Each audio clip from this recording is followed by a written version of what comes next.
Hi, this is Renee, and today I would like to introduce you with my research interests and see whether or not you like to join our team. So I study respiratory viral infections using respiratory epithelial cells as the disease model. And we do epidemiology of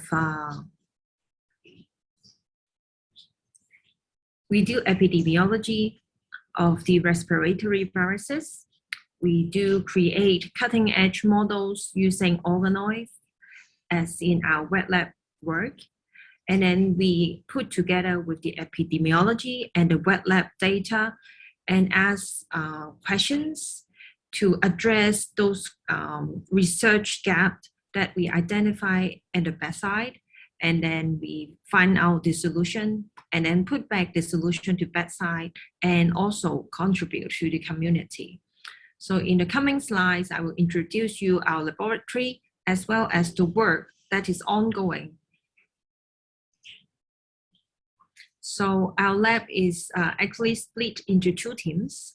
One team works in the Prince of Wales Hospital in the Sha Tin campus.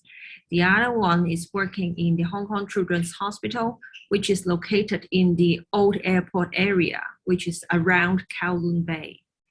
So within the Prince of Wales Hospital, we got the laboratory for pediatric respiratory research. And the members stay here mainly responsible for the recruitment of cases within the hospital.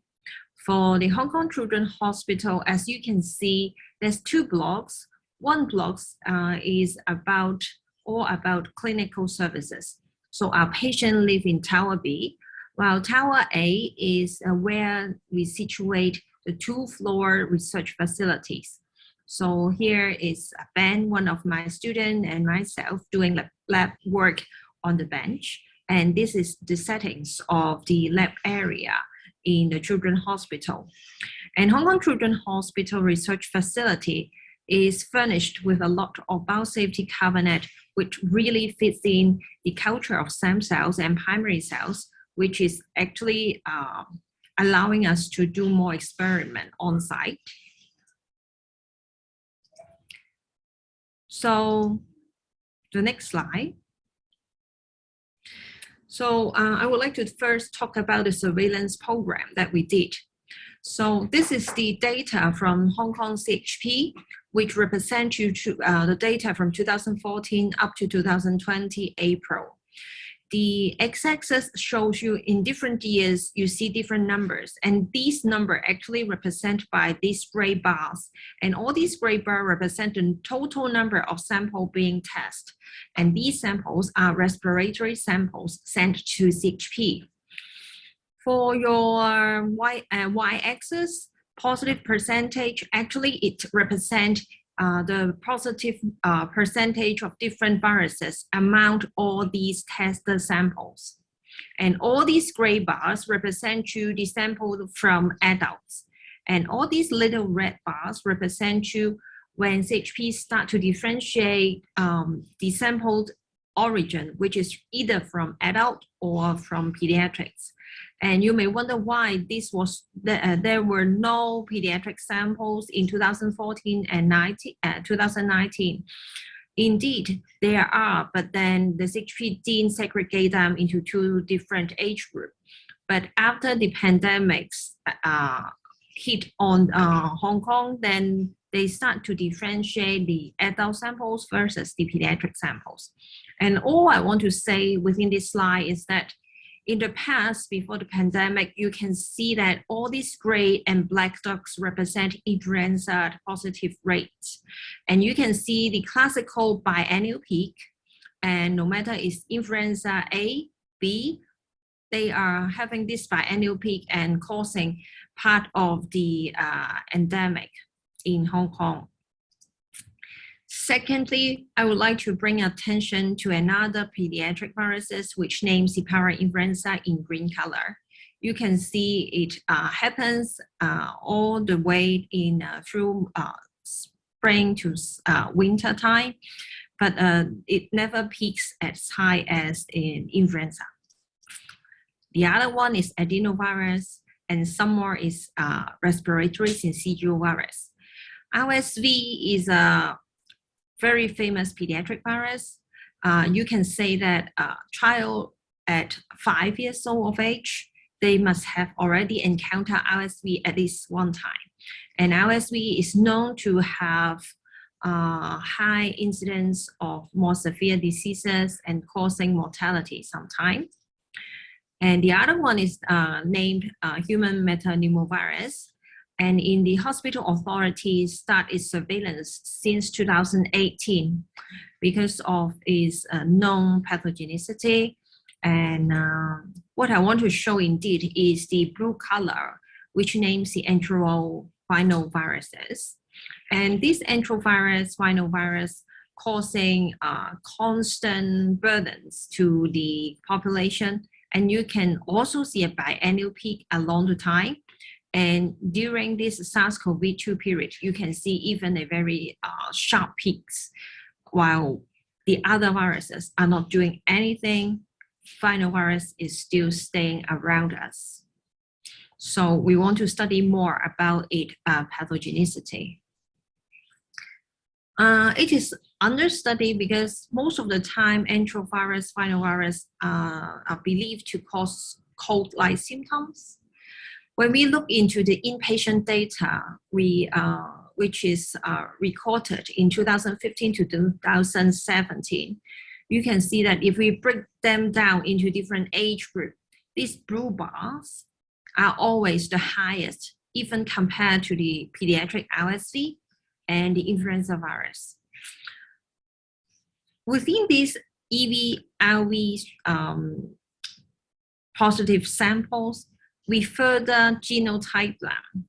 Indeed, these rhinovirus are classified into 3 species. What you can see here is that RVA contribute 42% of the overall sample collected with EV-RV positivity, while these RVB just 7%. And where's the other half? The other half is contributed by this rhinovirus C. And rhinovirus C is causing lots of trouble because the isolation of these viruses need a very specific human primary differentiated cells in order to propagate this particular virus, which utilize ciliated cells on our epithelium.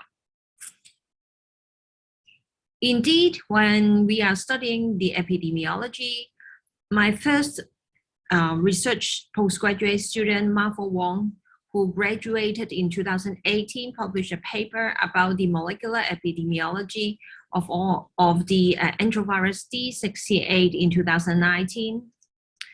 And one of my postdoctoral research associate staff, Mas Tao, just published a paper in June this year describing the suppression of influenza virus by the rhinovirus. As you can remember in the earlier slide that you see double peak in each year and they are interfering each other.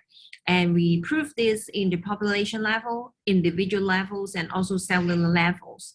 And we are now following up the downstream pathway to understand why and which pathway is doing the job to inhibit the influenza virus. Thirdly, my PhD student who is finishing his study this year is going to present the monopoly of minor group rhinovirus in the SARS-CoV-2 pandemic period. And he's heading out to Spain and to present the abstract paper next week. So we know the epidemiology. We know that EV-RV is having its disease burden. Then we want to know about its pathogenesis. The best method could be you can recruit hundreds of children and then drop the virus into their nostril. However, it is not ethical, so we need to do something else, right? Then we might consider doing animal models. However, not every animal model is susceptible to human viruses. So the next best things would be a human respiratory cells and organ culture or organoid culture that we can do and reconstruct the organoid models using patient-specific cells. These two figures shows you the lung tissue as well as the nasal scrape, which is representing our upper airway tissues, their distribution across different years. So in different years, we collect different lung tissue and the nasal scrape tissue from different age group of patients. In the lung tissue, we usually collect elderly patients samples, while in nasal scrape, we are able, because it's less invasive nature, then we are able to collect them more in the pediatric population. So it facilitates us to really focus our study on the pathogenesis of all these viruses in children. So by doing this, we are able to create alveolar macrophages from peripheral blood, neutrophil from peripheral blood, as well as the very specific upper airway, conducting airway, and the distal lung cells. This is how we recreate the pseudostratified layer in the air-liquid interface culture. And each of these pictures shows you individual cell type. This one shows you the red cells are the basal cells. The second one, the red cells are staining the mucus secreting cells. The third one here is the same layer, but then we stain for the acetyltubulin, which is a component of the ciliated cells. And also here we can see the club cells. So four of the major cells of a pseudostratified layer is well recapitulated in our in vitro models that you can use to study different diseases. We are not only looking at the morphology, but we also spend time looking in their transcriptomics. And we select individual cell type, markers, gene expression, and compare them between pediatric, which shows in blue colors, and adult cells, which shows in gray colors, in the expression in different cell types. And we can see that indeed, these four major cells distributions are more or less the same between pediatric and adult cells. And when you look into the morphology, they are more or less the same. But then how about their transcriptomes? So when we do a head-to-head comparison, then we can see that there's upregulations of different genes and downregulation of different genes when we do the comparison. And here we go when we look into exactly what they are doing. So the children's cell actually got more gene ontology enriched in the ciliated cells formation, organization, while the adult cells are upregulated in the cytoplasmic translation or the energy chain. And this is something important for us to know, that the good choice of the cell origin is important when we are doing disease model study. So Ben make good use of all these available technology within the lab and try to study the interaction of rhinovirus A and rhinovirus C in the well-differentiated airway. And then he did a total RNA extraction and do RNA sequencing, as well as doing single-cell RNA sequencing to understand individual cell type and individual cells, what they are doing. So by doing the bulk sequencing, we know that rhinovirus A and rhinovirus C infection actually induce different gene set upregulation and downregulation, while they got unique gene upregulated. At the same time, they got some part of them overlapping each other. While if we do single cell RNA sequencing, then we can see the cluster of individual cell types, and we can pick individual cell types for further evaluations. And we are not happy to stop at the gene level. We also did physiological level study. So this video shows you the bidding of the cilia on our culture before any infection. So you can see a very synchronized frequency and the movement of the cells. However, after rhinovirus C infection, you can see that compared to the mock infected cells, they are no longer that active, and then they are beating here and there and no longer forming a very synchronized monolayer.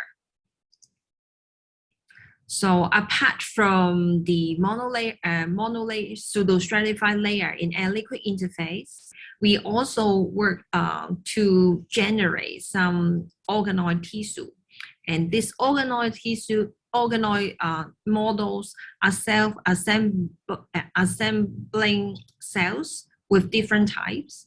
And we are going to use them to study other diseases, including the chronic disease in asthmatic or COPD patient, or even in lung cancer patients.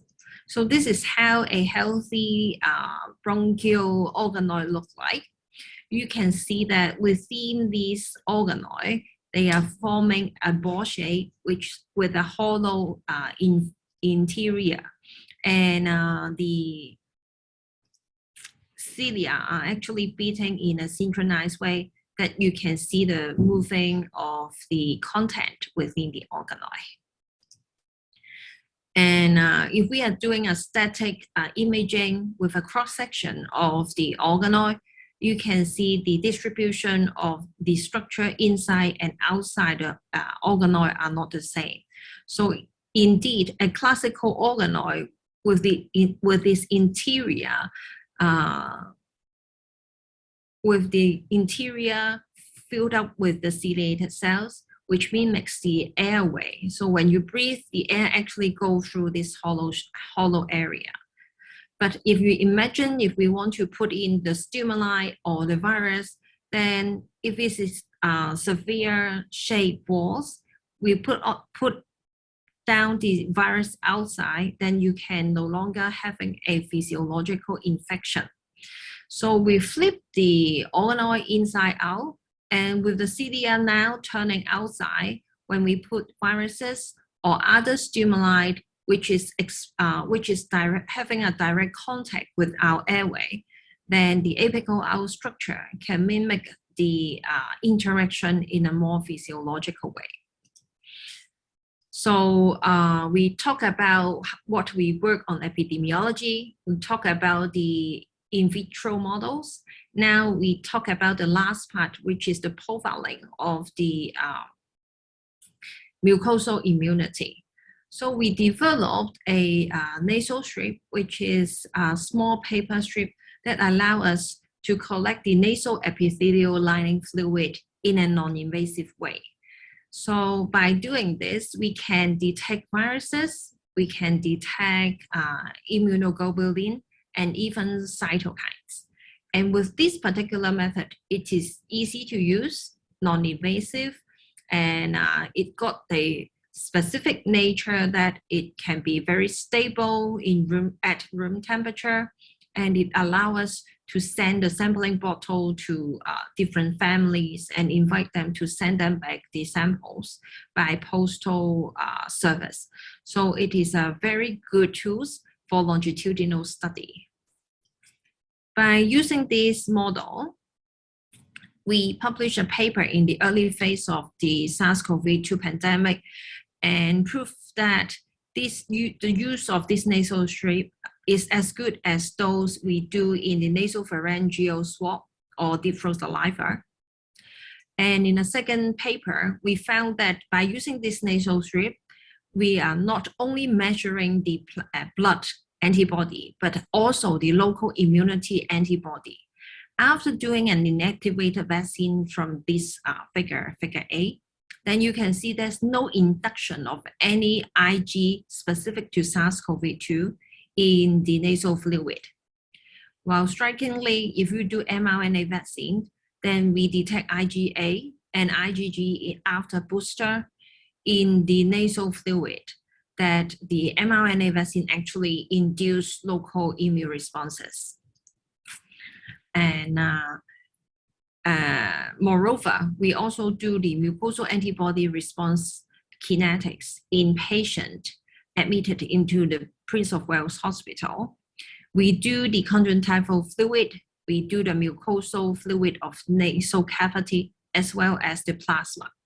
And we found that the nasal antibody can be induced as early as the first 4 days or after diagnosis. And all these studies are conducted partly by Xiaojun Liu, who is the PhD student at her year 2 study. And she has recently presented a new study about the mixed vaccine in Switzerland 2 weeks ago. And she also got the Best Poster Award during that presentations. So with the time limit, I can only introduce some of the ongoing projects. And we are not working alone. We work together with other team members within pediatrics, as well as in the Department of Medicine and Therapeutics, in the School of Biological Sciences, and also in the Department of Surgery. So the clinical staff, together with the scientists within the university, are working closely together to make all these things done in a nice way. And here you go with our other team member, Wang Yan, who is the postdoctoral fellow working with the construction of the organoid. Joseph is the key member to do all the patient recruitment and the longitudinal study, contacting our very friendly research subjects from time to time. Tony is a junior research assistant in the Children's Hospital, doing routine CMS checking, as well as sample manipulations. Basai is a year 1 student studying PhD. And this is a very multinational team that we speak in Putonghua, as well as we speak in Cantonese and English. So that is all I've prepared for you today. If you want to have more information, you can go back to the CUHK website, or you can email me directly, and hopefully I can elaborate what you want to know. And thank you very much for your attention.